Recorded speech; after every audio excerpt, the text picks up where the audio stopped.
Good morning, শুভ সকাল। আমি বলাকার তপন। আজ আমরা আছি সুন্দর আন্দামানে। সকালে হালকা টিফিন সেরে বেরিয়ে পড়লাম মান্ডুর বিচের পথে। আন্দামানের প্রকৃতি, নীল জল আর শান্ত পরিবেশ সব মিলিয়ে এক অনন্য অভিজ্ঞতা। সমুদ্রের নীল জল, চারপাশে সবুজ বন আর এক শান্ত পরিবেশ। এই বিচটা যারা প্রকৃতি ভালোবাসে তাদের জন্য একেবারে আদর্শ জায়গা। সৈকতের নীল জল, শান্ত পরিবেশ আর প্রাকৃতিক সৌন্দর্যে মন একেবারে জুড়িয়ে গেল। আমরা চলে এলাম সকালে ওয়ান্ডুর বিচে।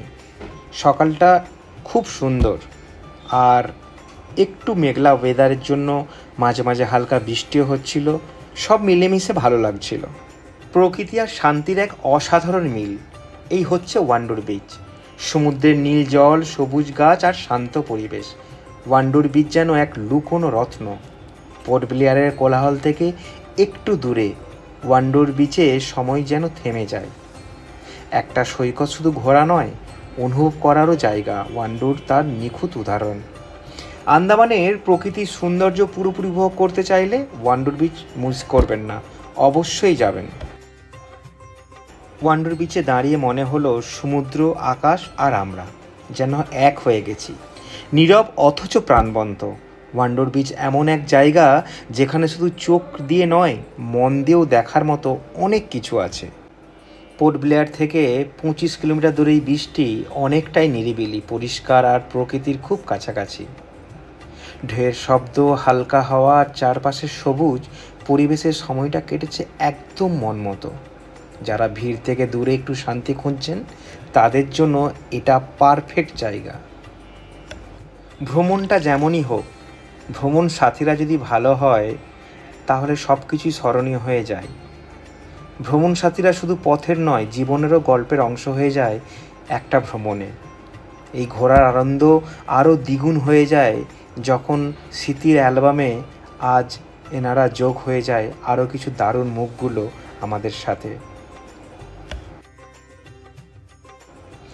আমরা ওয়ান্ডুর বিচে কম বেশি 1.5-2 ঘন্টা সময় কাটিয়ে আবার প্রায় 40-50 মিনিটের রাস্তা, সুন্দর রাস্তা উপভোগ করতে করতে আমরা চলে এলাম চিড়িয়াটাপুতে। চিড়িয়াটাপুতে পৌঁছে প্রথমেই আমরা চারপাশটা ঘুরে দেখলাম। প্রকৃতি এত সুন্দর যে চোখ ফেরানোই দায়। পরে আমরা একটু বসে বিশ্রাম নিলাম। সমুদ্রের ঢেউয়ের শব্দ শুনতে শুনতে সময়টা দারুণ কেটেছে। ভ্রমণে এসে ফটোগ্রাফি না করলে কি আর হয়? তাই আমরা শুধু ভ্রমণ করিনি, আমরা স্মৃতি বানিয়ে রাখি। ক্যামেরায় ধরা পড়েছে বহু মুহূর্ত, কিন্তু মনে থেকে যাবে অনুভব। এই ছবিগুলো শুধু জায়গার নয়, এগুলো আমাদের ভ্রমণ সাথীদের একটা স্মৃতি, যেখানে যতই দূরে যায় মনে থাকবে আমরা একসাথে ছিলাম। ছবিটা থেমে গেছে, কিন্তু আমরা তখনও হাঁটছি নতুন পথে, নতুন গল্পে, একসাথে। এক একটা ছবি এক একটা গল্প, আর সব গল্পের মূল চরিত্র আমাদের ভ্রমণ সাথীরা। জীবনের সেরা কিছু মুহূর্ত তৈরি হয় কিছু প্রিয় ভ্রমণ সাথীদের সঙ্গে দূরের পথে। তো যাই হোক, আমরা সবাইকে নিয়ে সবসময় একসাথে চলার চেষ্টা করি। প্রতিটা ভ্রমণে আপনাদের স্মৃতিগুলো ধরে রাখার চেষ্টা করি। আমরা আজ খুব সুন্দর মুহূর্ত কাটালাম চিড়িয়াটাপুতে। এরপর আমরা এখান থেকে হোটেলের দিকে রওনা দিলাম, কারণ দুপুরের লাঞ্চের ব্যাপার আছে। 1:30-2 প্রায় কম বেশি। আমাদের শ্যামলদা একদম গরম গরম সব রান্না করে রেডি। এসেই একদম দুপুরের খাওয়া দাওয়া সারলাম, তারপরে একটু রেস্ট নিয়েই আমরা বেরিয়ে পড়ব আজকে স্করবাইন বিচ।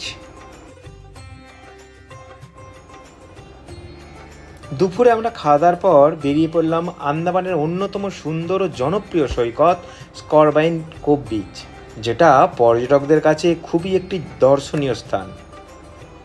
এই বিচটি পোর্ট ব্লেয়ার শহর থেকে মাত্র 8 কিমি দূরে। গাড়িতে খুব সহজেই পৌঁছানো যায়, আর বিকেল বেলাটা যদি যাওয়া যায় তাহলে সূর্যাস্তর সময় গেলে খুব খুব ভালো লাগবে আপনাদের। নীল সবুজ জল, নারকেল গাছের সারি আর শান্ত পরিবেশ সব মিলিয়ে এটা এক আদর্শ রিল্যাক্স করার জায়গা। এখানে বসে শুধু সমুদ্র দেখা বা হাঁটাহাঁটি করলেই মন ভালো হয়ে যায়। ফটোগ্রাফির জন্য এটা এক আদর্শ জায়গা। নারকেল গাছের ছাওয়া, সাদা বালি আর নীল জল যেন ন্যাচারাল ফিল্টার। আমাদের এই ভ্রমণে ছিল অনেকগুলো কচিকাঁচা। 15ই আগস্ট দেখছেন কি আঁকছে আজ। পরিবার বা ছোট বাচ্চাদের জন্য এই বীচটা একদম পারফেক্ট। ঢেউ খুব বেশি জোরালো না, তাই নিরাপদ। এখানে ছোট দোকান, নারকেল জল, আইসক্রিম বা হালকা স্ন্যাক্সও পাওয়া যায়। আপনি চাইলে এখানে একটা বই হাতে নিয়ে ঘন্টার পর ঘন্টা কাটিয়ে দিতে পারেন। কোনো হট্টগোল নেই, কোনো তাড়া নেই। কখনো কখনো এখানকার স্থানীয় মানুষজনকে দেখা যায় সমুদ্রের পাড়ে বসে গান গাইছে বা ছোটোখাটো খেলা করছে। এখান থেকে অবশ্যই ফেরার পথে থেমে যেতে হবে রামকৃষ্ণ মিশন। আন্দামানের মতো একটি দ্বীপে এমন একটি শান্ত আধ্যাত্মিক পরিবেশ পাওয়া সত্যি আশ্চর্যের। এই রামকৃষ্ণ মিশন প্রতিষ্ঠিত হয়েছিল স্বামী বিবেকানন্দের আদর্শ অনুসরণ করে। মূল উদ্দেশ্য শিক্ষা, মানব সেবা এবং আধ্যাত্মিক। এই ভ্রমণের একটা বিশেষ সৌভাগ্য ছিল। দিনটি ছিল 15ই আগস্ট, ভারতের স্বাধীনতা দিবস। আর আন্দামানে, যা একসময় কালাপানি নামে পরিচিত ছিল, সেই জায়গায় দাঁড়িয়ে স্বাধীনতার গুরুত্ব যেন আরও গভীরভাবে অনুভব করছিলাম। রাস্তায় চলার পথে হঠাৎ দেখছি নেভিদের প্রোগ্রাম, কিছু অনুষ্ঠান করছে। জাতীয় পতাকা উত্তোলন, দেশভক্তিমূলক গান, পুরো পরিবেশটাই ছিল একদম আবেগঘন। ওই সময় এক মুহূর্তের জন্য মনে হচ্ছিল আন্দামানে শুধু সমুদ্র বা প্রকৃতি নয়, এখানকার মাটি যেন এখনও সেই সংগ্রামের ইতিহাস বয়ে নিয়ে চলছে, যেখানে অসংখ্য স্বাধীনতা সংগ্রামী তাদের প্রাণ দিয়েছে। আমরা আন্দামান তীর্থভূমিতে স্বাধীনতা আন্দোলনের, এবং একটি গধূলি নয়, সন্ধ্যা নেমেছে। আমরা একটা গুরুত্বপূর্ণ জায়গায় এসেছি, পোর্ট ব্লেয়ারে। আমরা যদি ফিরে যাই, আমরা কিন্তু স্বাধীনতা অর্জন করেছি 1947 সালের 15ই আগস্ট। আরও একটু আগে 1943 সাল, দ্বিতীয় বিশ্বযুদ্ধের আবহ। ঠিক সেই সময় জাপানি এই আন্দামান দ্বীপ দখল নেয় ব্রিটিশের কাছ থেকে, এবং নেতাজি সুভাষচন্দ্র বসু জাপানের তৎকালীন প্রধানমন্ত্রী তেজোর কাছ থেকে, তেজোর সহযোগিতায় এই আন্দামান দ্বীপের দায়িত্ব নেন নেতাজি সুভাষচন্দ্র বসু 1943 সাল। এবং তিনি জাপান থেকে চার্টার্ড বিমানে এই গ্রাউন্ডে নামেন। পেছনে যে গ্রাউন্ড, তখন গ্রাউন্ডের নাম ছিল জিমখানা গ্রাউন্ড।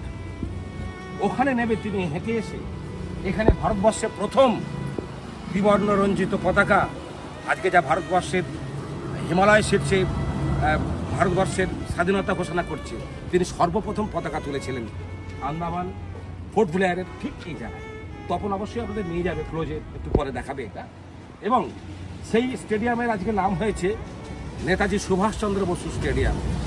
এবং এই সেই জায়গা প্রত্যেক বছর 15ই আগস্ট, অর্থাৎ আজকে সকালবেলায় এখানকার যিনি গভর্নর, এটা তো রাষ্ট্রপতি, কেন্দ্রীয় শাসিত এলাকা, তো তিনি পতাকা উত্তোলন করেছিলেন। হেলিকপ্টার থেকে পুষ্পবৃষ্টি হয়, হাজার হাজার ছাত্রছাত্রী সমবেত হয়। তবে আজকে একটু বৃষ্টি ঘন, বর্ষা ঘন দিন। অনুষ্ঠানটা কীভাবে হয়েছে, হ্যাঁ, এই পতাকাটা যেহেতু সন্ধ্যেবেলা হয়েছে নামিয়ে দিয়েছে। আপনারা দেখুন, আমরা বাংলা মায়ের দামাল ছেলে, আপোষহীন সংগ্রামী রাজপুত্রর কল্পকথাকে যা হার মানিয়ে দেয়, যার বীরত্বের কথা, সেই নেতাজি সুভাষচন্দ্র বসুর রাজ্যের মানুষ আমরা। একটা আলাদা উপলব্ধি বা শিহরন্ত হচ্ছে এই শরীরের মধ্যে। আপনারা দেখুন সেই পবিত্র জায়গা এবং শ্রদ্ধা জ্ঞাপন করুন।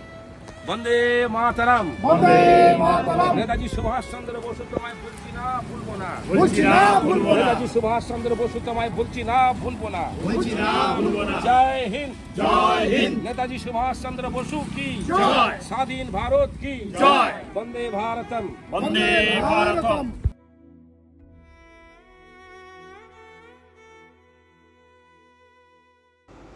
যাই হোক, আমাদের পুরো দিনটা আজ খুব ভালো কেটেছে। ফিরে এলাম রাত্রে আবার হোটেলে। রাতের আহারা দিয়ে আমাদের রাতের খাওয়া দাওয়া একদম সেই বাড়ির মতো। আমরা খাওয়া দাওয়া করলাম, তারপর পরের দিন আবার আমরা ভ্রমণে বেরোবো।